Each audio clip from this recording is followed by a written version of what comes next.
Iran ने Israel पर मिसाइलों से हमला कर दिया। 2 मरहलों में 200 के करीब मिसाइल फायर। ईरानी मीडिया ने मिसाइल हमलों की वीडियो जारी कर दी। कहा तलबीब के नवाह में 3 फौजी अड्डे भी निशाना बने।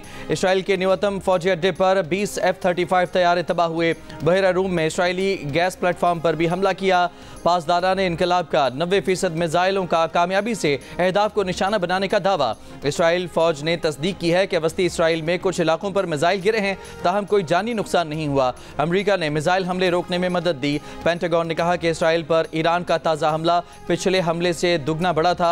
ईरानी पासदारान इनकलाब ने कहा कि हमला हसन नसरुल्लाह और इस्माइल हानिया की शहादत का बदला है। अगर सहूनी रियासत ने ईरान पर हमला किया तो तबाहकुन हमलों का सामना करना पड़ेगा। इसराइल की ईरान को संगीन नताइज की धमकी। कहा ईरान को हमले की भारी कीमत चुकाना होगी। जवाबी हमले के वक्त और जगह का तयन हम करेंगे। सलामती कौंसिल का हंगामी इजलास आज तलब।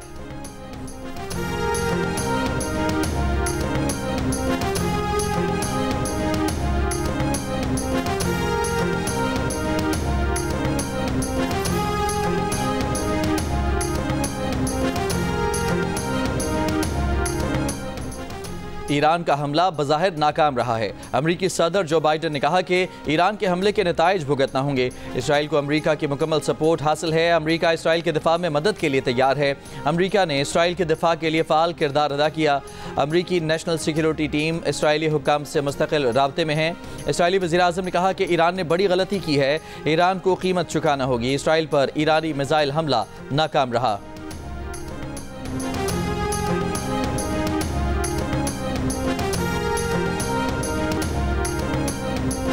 ईरान के सुप्रीम लीडर आयतुल्लाह ख़ामेनी ने इसराइल को खबरदार किया है कि ईरान की जानिब से अगला हमला इससे कहीं ज़्यादा तकलीफ-देह साबित होगा। ईरानी सदर मसूद पेज़ेश्कियान ने इसराइल के खिलाफ मिसाइल हमले को फैसला कुन रद्द अमल करार दिया। कहा कि ईरानी हमला इसराइली जारहियत का रद्द अमल है। ईरान और खित्ते में अमन के लिए जायज़ हक़ का इस्तेमाल किया गया। ईरान जंग नहीं चाहता, लेकिन किसी भी ख़तरे से निपटने को तैयार हैं। ईरान के साथ तनाज़े में न पड़ें। ईरानी वज़ारत ख़ारजा ने कहा कि इसराइल में सिर्फ फ़ौजी और सिक्योरिटी तनसीबात को निशाना बनाया गया। ईरानी फ़ौज ने खबरदार किया कि इसराइल की पुश्त पनाही करने वालों ने बराह रास्त मुदाखलत की तो उनके अड्डों और मफादात को निशाना बनाएंगे।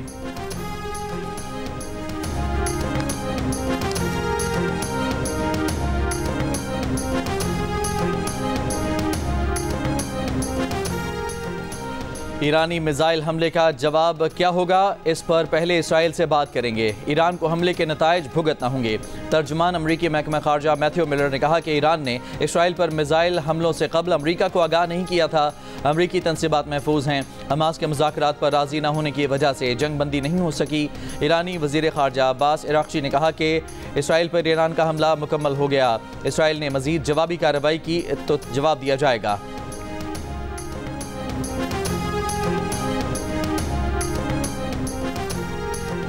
ईरान का इसराइल पर मिसाइल हमला नाकाबिल कबूल है। अमरीकी वज़ीर ख़ारजा एंटोनी ब्लिंकन ने कहा कि पूरी दुनिया को ईरान के हमले की मज़म्मत करनी चाहिए। ईरान ने तकरीबन 200 बैलिस्टिक मिसाइल फायर किए। इसराइली ने मौसर तरीके से हमले को नाकाम बनाया। बरतानवी वज़ीर-ए-आज़म ने कहा कि बरतानिया इसराइल के साथ खड़ा है। ईरान को ऐसे हमले और हिज़्बुल्लाह जैसी प्रॉक्सीज़ बंद करना चाहिए। यूरोपीय यूनियन की ईरान के हमले की मज़म्मत। ख़ित्ते में फ़ौरी जंग बंदी की ज़रूरत पर जोर।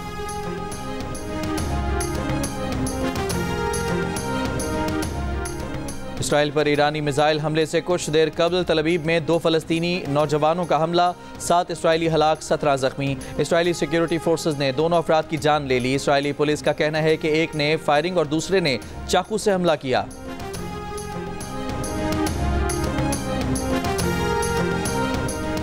मंगल को लबनान पर इसराइली हमलों में 55 अफराद शहीद और 156 ज़ख्मी हुए। लबनान की वज़ारत सेहत ने अदाद शुमार जारी कर दिए। इसराइली फ़ौज का बैरूत के जनूबी मज़फ़ाती इलाकों के रिहायशियों को इलाका खाली करने का अल्टीमेटम। हिज़्बुल्लाह के अहदाफ पर हमले। इसराइली फ़ौज के गज़ा के पनाहगुज़ीन स्कूलों पर बमबारी। 24 घंटों में मज़ीद 37 फ़लस्तीनी शहीद।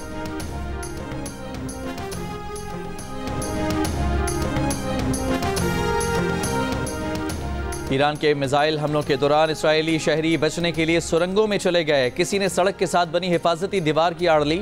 बाज़ ने कारों को ढाल बनाया। सोशल मीडिया पर तस्वीर और वीडियोज़ जारी।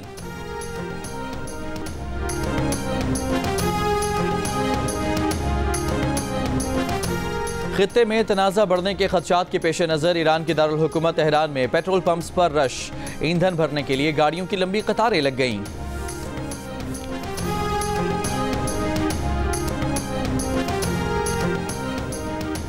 ईरान का इसराइल पर मिसाइल हमला। PIA ने अपनी तमाम परवाज़ों को ईरानी फ़िज़ाई हदूद के इस्तेमाल से रोक दिया।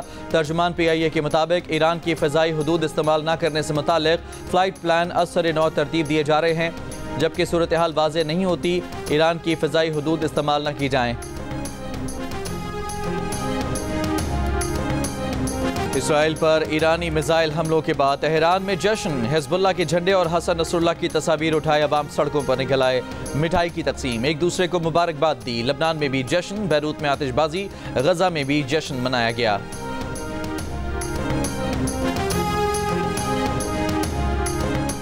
बाबर आजम ने पाकिस्तान क्रिकेट टीम की कप्तानी से इस्तीफा दे दिया। कहा, कप्तानी अच्छा तजुर्बा था लेकिन वर्कलोड में इजाफा हो गया था। अपनी परफॉर्मेंस पर तवज्जो देना चाहता हूँ, फैमिली के साथ वक्त गुजारना चाहता हूँ। अब तक जो हासिल किया उस पर फ़ख्र महसूस करता हूँ। बतौर खिलाड़ी अपनी जिम्मेदारी पूरी करने के लिए तैयार हूँ। बाबर आजम की क़यादत में पाकिस्तान ने 43 वनडे खेले, 26 में जीत, 15 में शिकस्त हुई। बाबर की क़यादत में पाकिस्तान ने 85 T20 इंटरनेशनल मैचेस में 48 जीते, 29 हारे।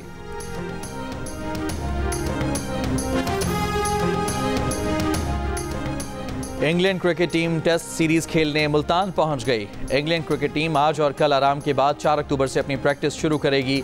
इंग्लैंड टीम की क़यादत ऑलराउंडर बेन स्टोक्स कर रहे हैं। पाकिस्तान और इंग्लैंड के दरमियान पहला टेस्ट मैच 7 अक्टूबर से मुल्तान के क्रिकेट स्टेडियम में खेला जाएगा। दूसरा टेस्ट भी मुल्तान में 15 अक्टूबर से होगा। तीसरा टेस्ट 24 अक्टूबर से रावलपिंडी में खेला जाएगा।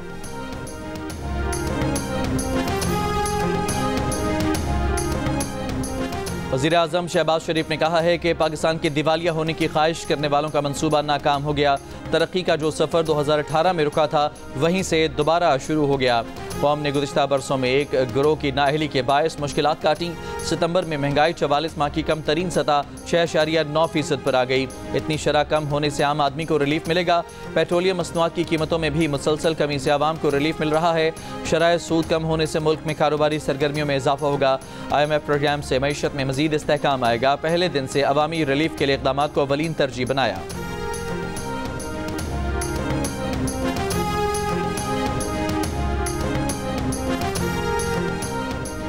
सितंबर में महंगाई की शरह 6.9% हो गई। इदारा शुमारियात के मुताबिक गुज़िश्ता साल सितंबर में महंगाई की शरह 31.44% थी। महंगाई की शरह 6.9% की सतह पर जनवरी 2021 के बाद पहली बार आई है। तज्ज़ियाकारों का कहना है कि अगली मॉनेटरी पॉलिसी में शरह सूद मजीद कम होने का इम्कान। Pakistan Tehreek Insaf intra party election cases की समाअत आज होगी। इलेक्शन कमीशन ने बैरिस्टर गौहर और रऊफ हसन के साथ इलेक्शन चैलेंज करने वाले 5 दरख्वास्त गुजारों को नोटिस जारी कर दिए। गुज़िश्ता समाअत पर मेंबर ने कहा था कि कमीशन को इख्तियार नहीं कि 5 साल बाद सर्टिफिकेट मंजूर करें। गुज़िश्ता समाअत पर बैरिस्टर गौहर ने मजीद 10 रोज़ की मोहलत मांगी थी।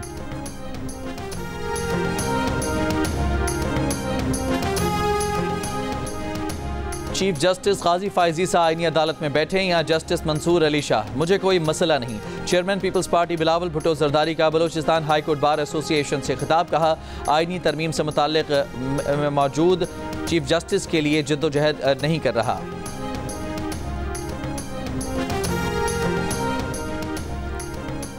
तहरीक इंसाफ और जमात इस्लामी की क़यादत की मुलाकात। अमीर जमात इस्लामी हाफिज़ नईमुर रहमान ने कहा कि PTI 7 अक्टूबर के लिए हमारे साथ निकलेगी। मुख्तलिफ शहरों में अपना एहतजाज रिकॉर्ड करेंगे। इख्तलाफात से बालातर होकर फ़लस्तीन के लिए हमें एक होना होगा। PTI chairman barrister Gauhar Khan ने कहा कि रात के अंधेरे में कोई आईनी तरमीम नहीं होनी चाहिए। ऐसी कोई तरमीम नहीं होनी चाहिए जिसमें आज़ाद अदलिया पर कदगन लग जाए।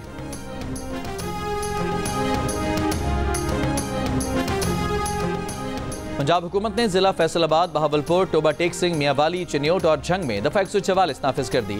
इन अजला में हर किस्म के सियासी इज्तिमात, धरनों, जलसों, मुजाहिरों समेत एहतजाजी सरगर्मियों पर पाबंदी आयद। मियांवाली में रेंजर्स की 2 कंपनियां भी तैनात। मुख्तलिफ शहरों में कंटेनर्स भी खड़े कर दिए गए। बहावलपुर में दफ़ा 144 की खिलाफ वर्जी पर PTI के 100 से ज़ायद कारकुनों पर मुकदमा दर्ज, 5 कारकुन गिरफ्तार। तहरीक इंसाफ ने आज एहतजाज का ऐलान किया है।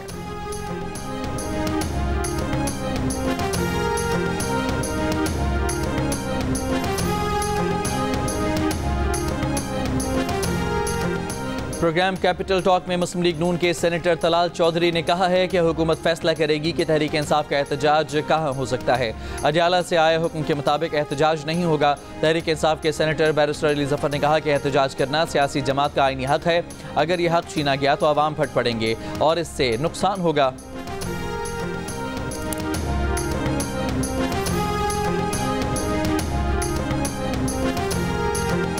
सियालकोट में गाड़ी पर फायरिंग के वाक़े में 6 अफराद जाँ बहक, 1 जख्मी। पुलिस का कहना है कि दोनों ग्रुपों में ज़मीन के तनाज़े पर दुश्मनी है। मुल्ज़िमान की गिरफ्तारी के लिए छापे मारे जा रहे हैं।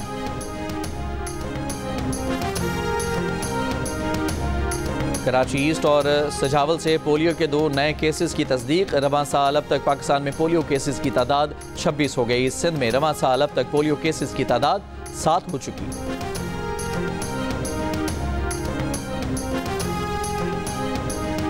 पेशावर में बीआरटी ने एक्सप्रेस रूट्स के किरायों में इजाफा कर दिया। एक्सप्रेस सर्विस का किराया अब 55 रुपये मुकर्रर कर दिया गया। वज़ीर आला खैबर पख्तूनख्वा अली अमीन गंडापुर का कहना है कि बन्नू और लकी मरवत के मसाइल जिरगों से हल कर लिए। बन्नू अमन कमेटी के 16 निकात में से 15 पर अमल दरामद हो चुका। इंतजामिया, पुलिस और मकामी अमायदीन की कोशिशों से कुरम में भी सीज फायर हो गया है, ताहम वहाँ से भारी हथियार और मोर्चे हटाने हैं।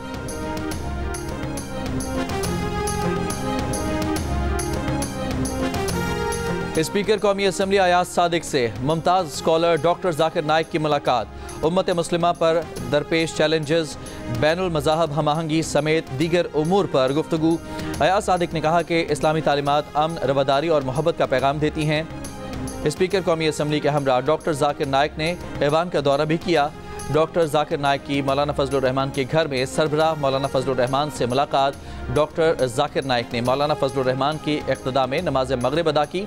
डॉक्टर जाकिर नाइक आज कराची पहुंचेंगे।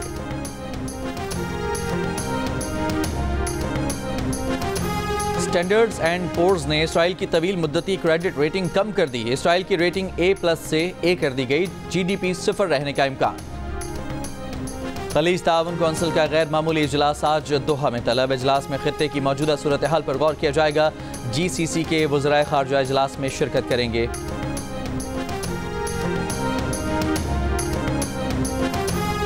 इसराइल की जारहियत गजा से लबनान तक पहुंच गई है। गवर्नर सिंध कामरान खान टसूरी की ईरानी कौंसल जनरल से मुलाकात में गुफ्तगू।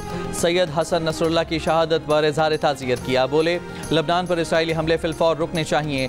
तमाम इस्लामी ममालिक एक टेबल पर बैठें। आज फ़लस्तीन और लबनान है या ईरान के खिलाफ महाजराई की कोशिश है तो कल किसी की भी बारी हो सकती है। ईरानी कौंसल जनरल ने कहा कि पाकिस्तान, तुर्किया और ईरान मिलकर इसराइल के खिलाफ आवाज़ बुलंद करें ताकि नेतन्याहू को फ़लस्तीन और लबनान में जारी नस्लकुशी से रोका जाए।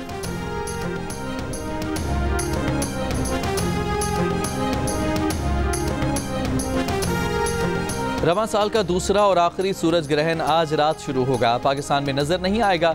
जनूबी और शुमाली अमेरिका, पैसिफिक, अटलांटिक और एंटार्क्टिका में देखा जा सकेगा।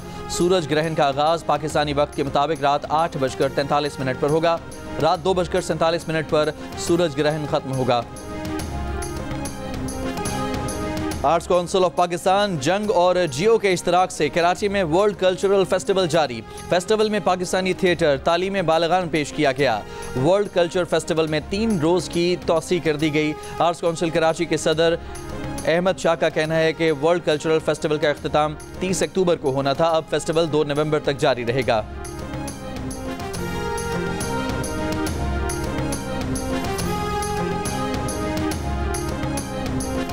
और सैर के लिए पाकिस्तान आने वाले अमरीकी शहरी इस्माइल को भी शरीक हयात दिल का रिश्ता ऐप पर मिल गई। इस्माइल ने पाकिस्तान आकर दिल का रिश्ता ऐप डाउनलोड की तो हानिया से उनका मैच मिल गया और दोनों ने शादी का फैसला भी कर लिया। जल्द ही घर वालों की रजामंदी से शादी भी तय पा गई है।